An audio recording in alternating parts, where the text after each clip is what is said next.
Hey everyone, it is Shannon, and I'm here today to do the Shakespeare Book Tag. I'm really excited to do this tag. It was created by Kara from Wild Book Garden, and she is one of the co-hosts of the All the World's a Page Readathon, which I participated in or am participating in. I don't know if this video will go up in July or after July.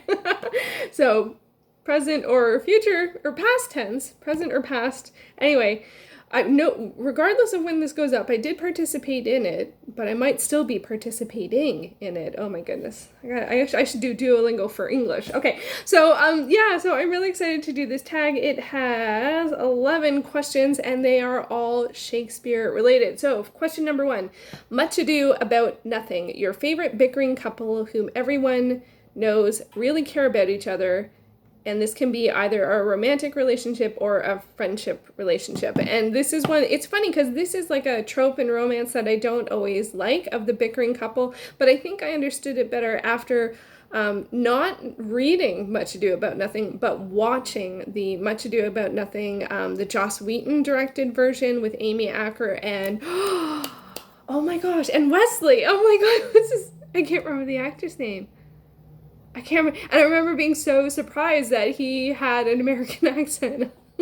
Seeing him as Wesley for like ever. Anyway, so, but yes, so my answer to the question I actually just recently read, which is in Once Upon a Marquess by Courtney Milan. This is the first book in the Worth saga, and the two in this really do, they bicker, but it's a second chance romance, so they know each other quite well, and there's been some heartbreak in the past, but their dialogue is just awesome, and they really do a fair amount of wordplay as well, and they kind of try to make each other laugh, but they won't want to, but they don't want to. At least she never doesn't want to laugh. She doesn't want to break the sort of illusion of like that they're trying to not be friendly with each other. So it's just it was a really good one for that. And it's funny because it is quite a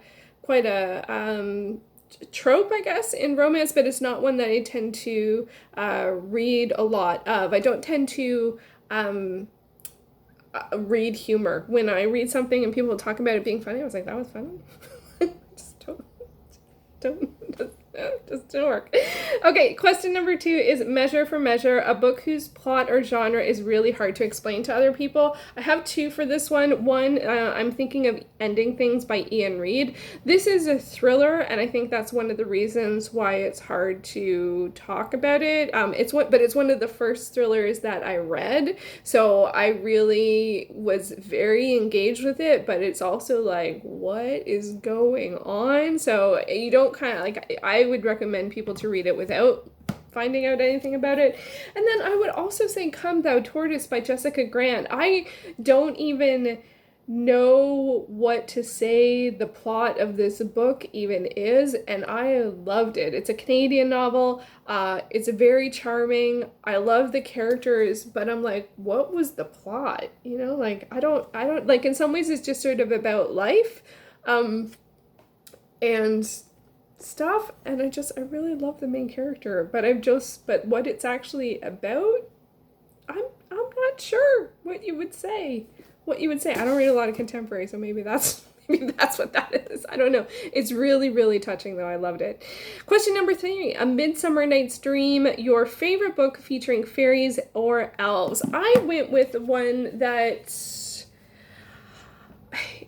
see, I read a lot of urban fantasy, so I had a bit of a challenge with this because there's a lot of urban fantasy that has fairies or fae in it, but you don't necessarily know that in book 1 because a lot of urban fantasy is really, really long. So I picked one where you kind of sort of know pretty soon, and that is the Wondrous Strange trilogy by Leslie Livingston. This is a YA trilogy, and it's actually based on, like, the protagonist is part of a production that's doing A Midsummer Night's Dream, and then sort of like, you know, things start to happen, and she starts to become aware of the fact that there is more than the world than the sort of mundane world, and then the sort of themes of A Midsummer Night's Dream start to come in, and it's really, really great. It also is one of the first one of the first series where I saw that used, so it holds a special place in my heart for that, because it is the first time I don't think it's the first urban fantasy that I read, but it's the first time the stories of like the Sealy court and other, I don't want to say too much because I don't want to spoil it, but like other themes that are often used in urban fantasy that have fae. They're sort of like the particular characters and stories and like that come up again and again and again. So this is one of the first books that I read that had them. And then when I see them in other stories, it doesn't quite often hit me as hard. Sometimes it does, sometimes it doesn't. So it also gets just sort of special mention because it was the first where I saw that sort of used. And I did quite like that trilogy. It's been many years since I have read it. Question number 4, Hamlet, an underutilized female character. I couldn't actually come up with a good answer for this, so I changed the question to an underutilized female character type. And I'm going to use a book as a reference for this, because I find that often books with women protagonists, actually, this probably did that. Maybe that's why I can't explain it. Often books with female protagonists often seem to revolve around a relationship. Even if it's not a romance, it tends to revolve around a relationship. And then when I read this book, I realized, wow, this book is actually about her life and what she thinks and what she wants to do and her standpoint. And that would be Jane Eyre by Charlotte Bronte.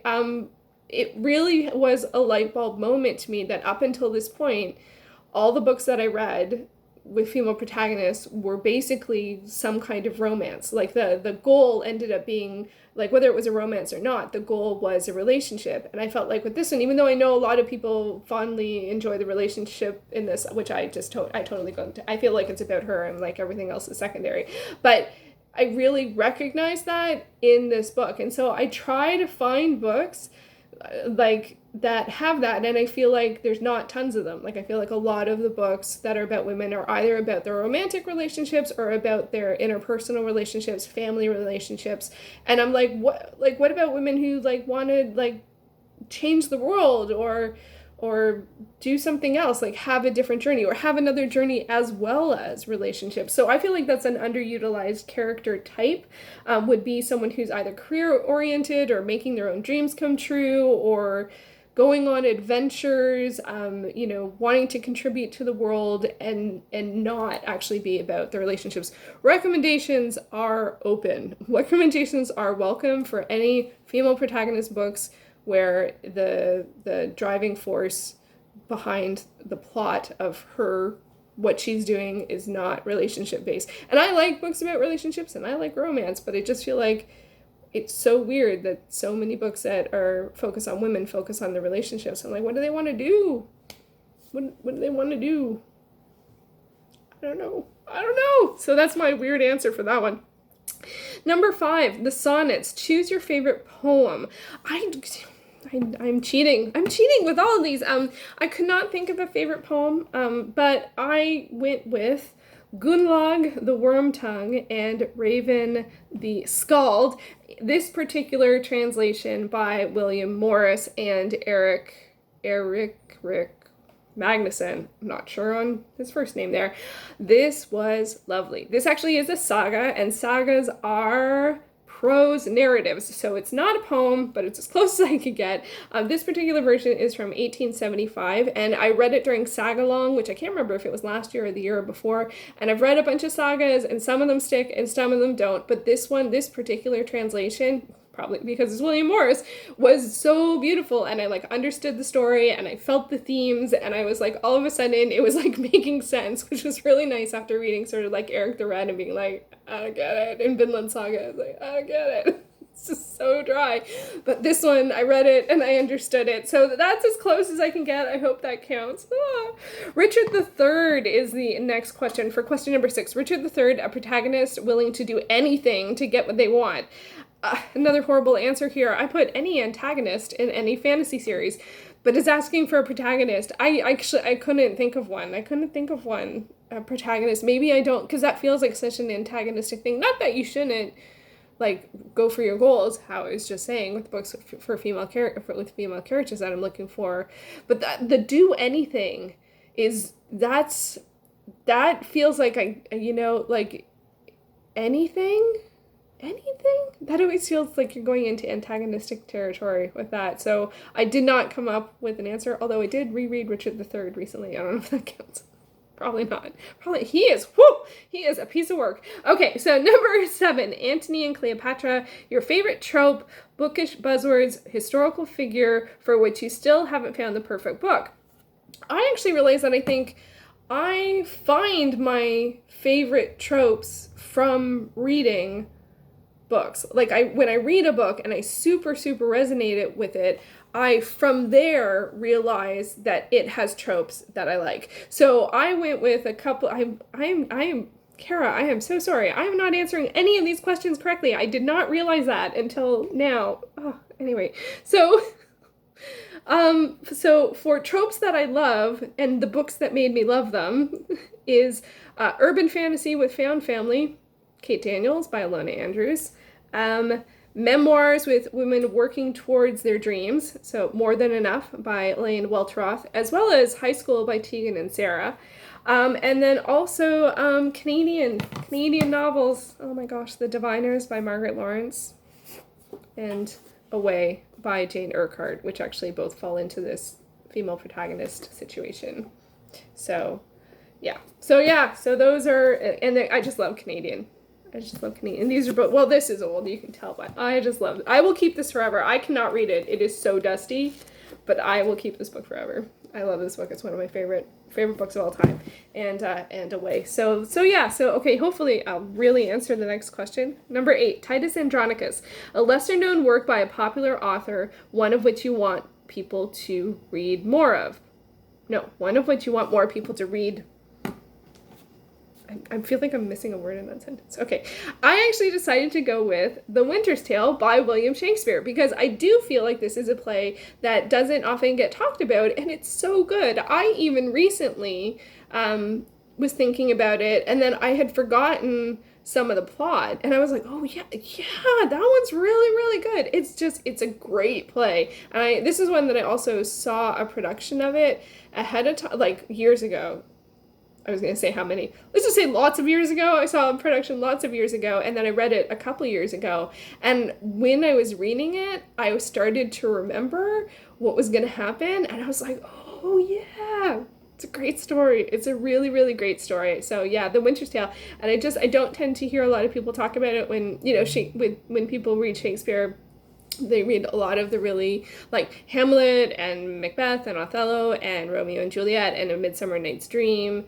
Maybe the Henry IV Part 1, 2, and Henry V, but I feel like those, Othello, and maybe The Tempest, but those tend to be the ones that people talk about a lot, and The Winter's Tale is great. I don't understand why. It might be a little, I think it's classified as a comedy, but not like it makes a huge difference. I think the histories are the only one that really feel like they're the histories, and the comedies and the tragedies can be very interchangeable if you just changed like the ending, not like the significant build up, but just literally the last little bit is what differentiates it from a comedy to a tragedy. If they have a happy ending, it's a comedy. If it's not a happy ending, it's a tragedy. But they can some of the plays, they just have a little extra at the end that switches it from, like, the whole play feels like a tragedy, and then all of a sudden it's a comedy, or vice versa. So it's not like the end all be all, but the histories really are the histories. They're about historical figures. But then Julius Caesar is not a history, it's a tragedy. Anyway, let's get back to the questions. Anyway, number 9, King Lear, a complex female villain or anti-hero. Oh, I answered this a bit wrong too. It's definitely a complex female character, and that I would say is Andrea from the Kate Daniels series. This is actually a full-length novel, Gunmetal Magic, that features her. All of the other books feature Kate as the protagonist, but this one's a full-length novel in the middle of the series, and she is a really interesting character. She's trying to remember if she's a mercenary. I think she is a sort of mercenary type character, and she's a shifter, and she likes guns, and she's just really interesting. And I found her story not only in this book, like, but in the whole arc of the Kate Daniels series. Very interesting and complex. So that's why she was my choice. Number 10, Taming of the Shrew. Choose two polarizing books. One you loved and one you hated. And so for this, because I wanted to keep with the polarizing, what I did was I picked something that my opinion ended up being strongly different from the Goodreads rating. So the book that I love that only had a 3.81 on Goodreads is The Wild Duck by Ibsen. I mentioned this one a lot in tags, I realize, but it is truly one of my favorite works that I've read in the past couple years. This really is a brilliant story and a heartbreaking story, and is just... it's so brilliant. It's so brilliant. So, but I'm not surprised it only has a 3.1. I feel like any works that are older than 30 years is not going to have a great Goodreads score. It just isn't. Like, or maybe 50 years old, but anything that could be considered modern classic or classic, and anything at all that people might have had to read for school and didn't wanna, it's going to have a lower rating. It is going to have a lower rating.